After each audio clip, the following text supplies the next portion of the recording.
जब आप शून्य हो जाते हैं, शून्य अर्थात जीरो, अर्थात कुछ भी नहीं, जब आप बिल्कुल समाप्त हो जाते हैं, कुछ भी नहीं रहता, जीरो, तब आप परमात्मा में प्रवेश करते हैं।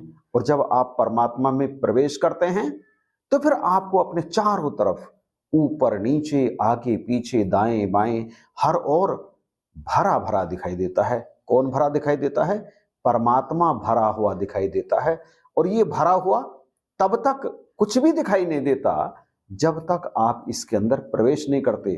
और जैसा कि पहले कहा, आप इसके अंदर तब तक प्रवेश नहीं कर सकते जब तक आप जीरो नहीं हो जाते। जीरो अर्थात शून्य, जैसा कि पहले कहा। और जब आप जीरो हो जाते हैं तो फिर आप अस्तित्व विहीन हो जाते हैं, अस्तित्व विहीन। और जब आप अस्तित्व विहीन हो जाएंगे तब वास्तव में आपका अस्तित्व प्रकट होगा। ये संसार में जितने भी अस्तित्व दिखाई देते हैं ना, जितनी भी आकृतियां दिखाई देती है ना, जितने भी साकार दिखाई देते हैं ना, ये सारे के सारे अस्तित्व विहीनता में से प्रकट होते हैं। अर्थात आकार में आने से पहले सभी निराकार होते हैं। निराकार का अर्थ ये नहीं होता कि जिसका कोई आकार नहीं है, बल्कि निराकार का अर्थ ये होता है कि जिसमें से सभी आकार प्रकट होते हैं। अव्यक्त में से ही व्यक्त प्रकट होता है। व्यक्त जब प्रकट हो जाता है तो उसका एक अस्तित्व बन करके सारी दुनिया के सामने आ जाता है।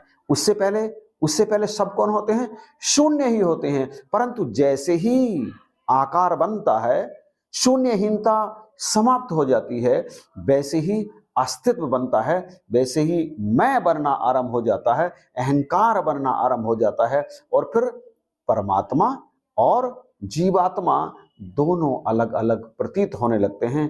वस्तुतः जो जीवात्मा और आत्मा अर्थात परमात्मा की एकता को मानते हैं, एक ही मानते हैं, द्वैत नहीं मानते, उनकी नजर में द्वैत होता ही नहीं, अद्वैत ही होता है। आत्मा, परमात्मा, जीवात्मा सब एक। ये संसार भी एक। जो इस तरह से अपनी सोच को विकसित कर लेते हैं, अर्थात इसमें प्रवेश कर जाते हैं, वास्तव में वही परमात्मा को प्राप्त करते हैं।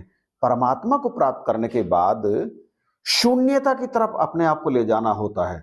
शून्यता जहां परमात्मा मौजूद है। शून्यता वह अवस्था है जहां परमात्मा मौजूद हैं, जहां दो दिखते ही नहीं हैं।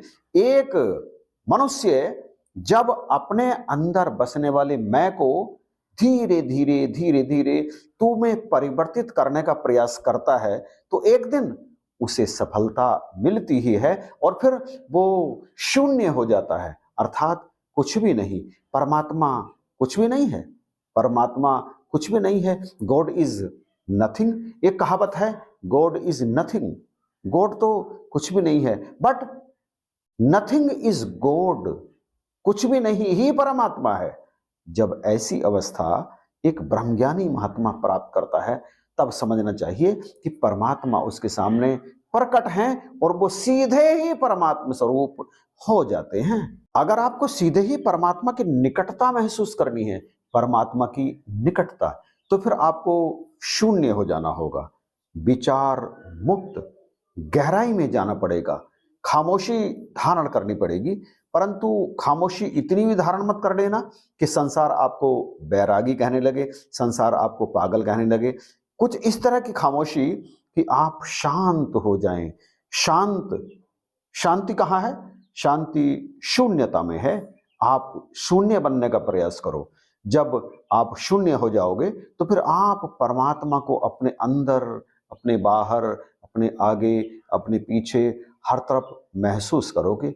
परमात्मा की उपस्थिति का एहसास एक जीवंतता प्रदान करता है, एक नवजीवन प्रदान करता है, एक ऊर्जा प्रदान करता है, एक नई चेतना शक्ति को प्रदान करता है। जो अपने अंदर बाहर निकट हर तरफ परमात्मा की उपस्थिति का एहसास करते हैं ना, वो जीवन में बहुत कुछ कर जाते हैं, बहुत कुछ, परंतु निर्लेप भाव से अपने उस करने का वो कभी भी श्रेय नहीं लेते, क्योंकि वो इस बात को अच्छी तरह से जानते हैं कि वो कुछ कर ही नहीं सकते। करण करावनहार परमात्मा ही है। इंसान केवल और केवल एक कठपुतली मात्र है जिसे परमात्मा नचा रहे हैं। हमारा उद्देश्य क्या है? हमारा उद्देश्य है परमात्मा को प्राप्त करके परमात्मा की निकटता में अपने जीवन को व्यतीत करना। यदि ऐसा करते चले जाएं तो फिर इस जीवन में भी असीम आनंद की प्राप्ति होगी। और वो आनंद कहाँ से आता है? वो आनंद आता है शून्यता से, क्योंकि शून्यता ही परमात्मा की तरफ लेकर के जाती है। बल्कि ये कहूं तो अनुचित नहीं होगा कि शून्यता में ही परमात्मा उपस्थित हैं। यहाँ इस भूमंडल पर रहने वाले हर व्यक्ति के जीवन में तमाम परेशानियां हैं, तमाम दिक्कतें हैं, तमाम मुसीबतें हैं, चिंताएं हैं। हर प्रकार से व्यक्ति परेशान है, कभी किसी वजह से, कभी किसी वजह से। वजह भी तो अनगिनत हैं इंसान को परेशान रखने के लिए। और ये वजह कब समाप्त होती हैं?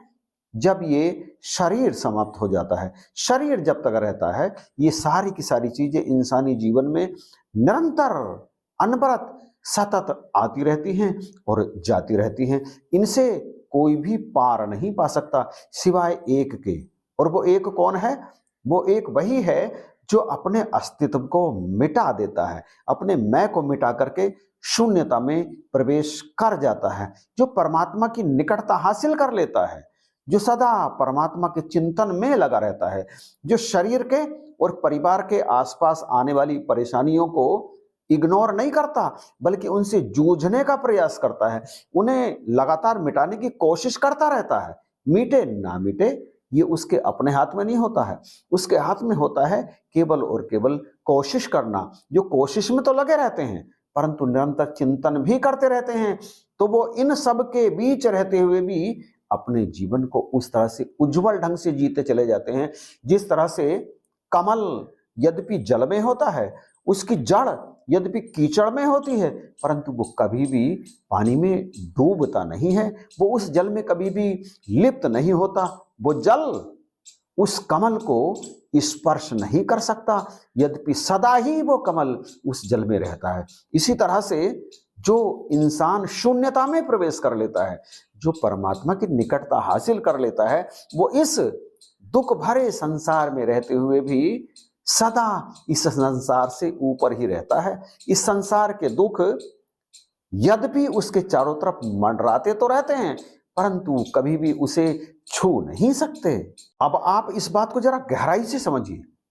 जब तक आप हैं तब तक सुख भी आपके जीवन में है, दुख भी आपके जीवन में है, परेशानियां भी आपके जीवन में हैं, खुशियां भी आपके जीवन में हैं, अंधेरा भी आपके जीवन में है, उजाला भी आपके जीवन में है, सब कुछ आपके जीवन में है। लेकिन जिस दिन आप नहीं रहते, ये सारी चीजें रहते हुए भी आपका कुछ बिगाड़ नहीं पाती, क्योंकि आप तो आप होते ही नहीं।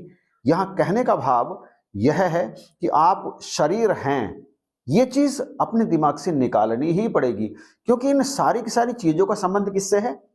इन सब चीजों का संबंध है इंसान के शरीर से, उसके जीवात्म से इन सब का संबंध जरा भी नहीं है, क्योंकि वो तो ईश्वर का अंश है।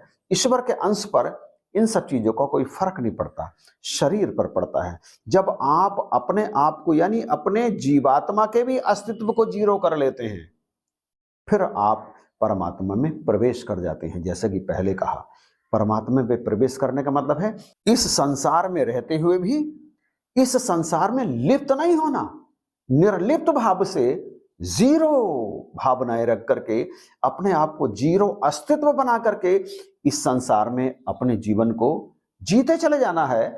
जीवन कौन जीता है? जीवन शरीर जीता है, जीवात्मा जीवन नहीं जीता, ना ही आत्मा जीवन जीता है। इनका जीवन जीने से कोई मतलब नहीं है। जीवन का संबंध केवल और केवल सांसों के आने जाने से है, और जीवात्मा वो तो सांस लेता ही नहीं। सांस किसके लिए जरूरी है? वो तो इस शरीर के जीवित रहने के लिए जरूरी है।